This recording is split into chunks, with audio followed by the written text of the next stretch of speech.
श्रीगुरुभ्यो नमः। हरिः ओम्।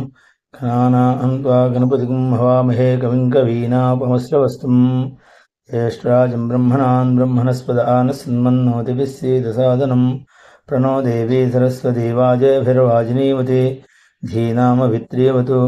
गुरुब्रह्मा गुरुर्विष्णु गुरुदेवो महेश्वरः गुरुः साक्षात् परब्रह्म तस्मै श्रीगुरवे नमः।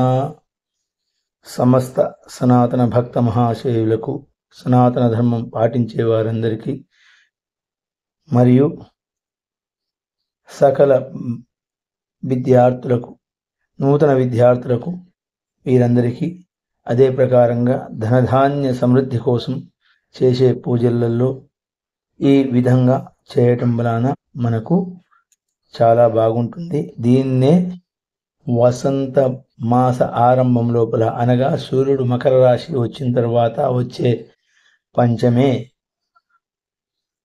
ఆ పంచమిని మాఘమాసంలో వస్తుంది. మాఘశుద్ధ పంచమిని మనము వసంత పంచమి లేదా శ్రీ పంచమి అంటాము. ఈ శ్రీ పంచమి నాడు శ్రీ అనగా గౌరవప్రదమైంది. శ్రీ అనగా లక్ష్మి, శ్రీ అనగా సరస్వతి, శ్రీ అనగా గౌరీ, శ్రీ అనగా విష్ణువు, శ్రీ అనగా బ్రహ్మ, శ్రీ అనగా మహేశ్వరుడు. ఇలా అందరికి కూడా గౌరవప్రదంగా ఉండే ఈ పదాంతో మనకు ఆరంభము, మనము ఇంగ్లీషులో స్టార్ట్ అని చెప్పుకుంటాము. అలా ఆరంభం చేసే విద్యకు ఆరంభం చేసే మొదటి అక్షరమే శ్రీ. ఓం. ఈ శ్రీకారాన్ని, ఓంకారాన్ని రెండు కూడా మిశ్రితం చేసి రాసే పదార్థమే అక్షరము. అక్షరము శబ్దస్పర్శంగా వస్తుంది. శబ్దస్పర్శ రూప సగంధామే శుద్ధ్యంతాం జ్యోతిరహం విరజా విపాప్మ భూయాస కుస్వాహ. శబ్దం అనేది ఏ రకంగా వస్తుంది అంటే ఓంకారం. ఓంకారం నుంచి వెలువడిందే శ్రీకారం. ఈ శ్రీకారాన్ని పిల్లలకు మనము 4 సంవత్సరాలు దాటిన వినగానే సరస్వతి సన్నిధిలో కానీ, మన దగ్గర ఉన్న సరస్వతి ఆలయాల్లో కానీ, లేదా ఇంటి దగ్గర కానీ పూర్వకాలం ఇళ్లలోనే చేయించి పిల్లలకు సరస్వతికి సంబంధించిన వస్తువులను వాటిని పిల్లలకి ఇప్పించేది. ఒక పలక పైన శ్రీకారం రాసి దాంతో మనము ఈ రకంగా చెప్పించేవారు. మనకు ఎవరైతే పురోహితులు ఉంటారో, మన హితం కోరేవాళ్ళు, మన మంచిని కోరేవాళ్ళు మనతో దిద్దించడం జరుగుతుంది.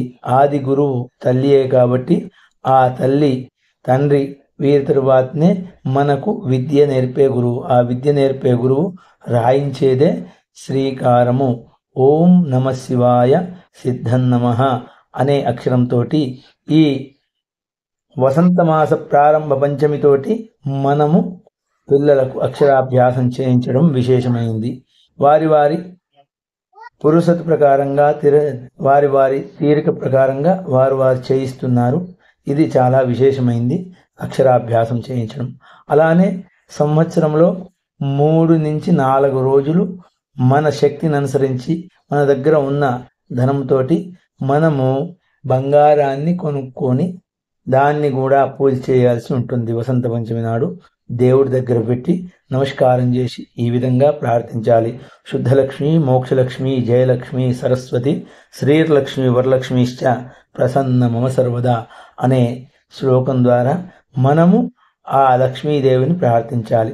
మన శక్తిని అనుసరించి మాత్రమే బంగారాన్ని, హిరణ్యము, అందుకే హిరణ్యాన్ని తీసుకునేటప్పుడు జాగ్రత్తగా తీసుకుని దాన్ని తీసుకుని వచ్చి మన ఇంటిలో ఉన్న దేవుడి దగ్గర పెట్టి దానికి మనము నమస్కారం చేసి ఇంతకు ముందు చెప్పిన శ్లోకాన్ని పఠిస్తూ మనము లక్ష్మీ అమ్మవారిని ప్రార్థించుకోవాలి. అదే ప్రకారంగా ఈ వసంత పంచమి చాలా విశేషమైంది. దీనికి శాస్త్రోక్త ప్రకారంగా అనగా జ్యోతిష శాస్త్ర ప్రకారంగా దీని ముహూర్తానికి మనకు ఎలాంటి ఏవి లేకుండా చూసుకొని చేసే ముహూర్తమే ఇది. దీన్ని బారాతీస్ ముహూర్తం అని కూడా అంటుంటారు. కాబట్టి 366 రోజుల్లో ఒక ఎత్తుగా ఉంటే వసంత పంచమి నాడు కూడా ఒక ఎత్తు ఉంటుంది. కాబట్టి ఈ రోజు నాడు చాలా మంచి రోజు కాబట్టి వివాహాలు ఉపనయనాలు ఇటువంటివి జరిగే అవకాశాలు, గృహప్రవేశాలు ఇవన్నీ చేసుకునే అవకాశాలు ఉంటాయి. కాబట్టి దీనికి ఎలాంటి దోషం లేకుండా చూసి మనము పురోహితుని ద్వారా మన యొక్క రాశికి సంబంధించి, మన యొక్క నక్షత్రానికి సంబంధించి చంద్ర నక్షత్రం కానీ, తారాబలం కానీ, చంద్రబలం కానీ ఇవి చూసుకొని మనము వీటిని విశేషంగా మనము చూసి శుభ కార్యక్రమాలు చేసుకోవాలి. ఇటువంటి ముహూర్తము మనకు సంవత్సరంలో 2 కానీ 3 కానీ ఉంటాయి. ఒకటి వసంత పంచమి, రెండోది అక్షతృతీయ వైశాఖ మాసంలో వస్తుంది. ఇవి 2 కూడా వసంత మాసంకు సంబంధించినవి. వసంత మాస ఆరంభంలో వసంత పంచమి వస్తుంది.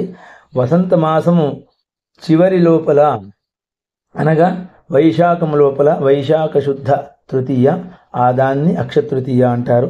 అదే ప్రకారంగా మనకు వానాకాలం అయిపోయి శరదృతువు ప్రవేశం లోపల దసరా, ఆ రోజు కూడా బంగారాన్ని కొనుక్కొని మనం ఈ రకంగా ఈ 3 రోజులు పూజ చేసుకోవాలి. శక్తి ఉన్నవారు ఈ 3 రోజులు తన శక్తిని అనుసరించి కొనుక్కోవాలి. శక్తి లేనివారు కనీసం తన శక్తిని అనుసరించి ఈ 3 రోజులు బంగారాన్ని కొనుక్కొని పూజ చేయటం లక్ష్మిని మనం ఆహ్వానించుకున్నట్టే.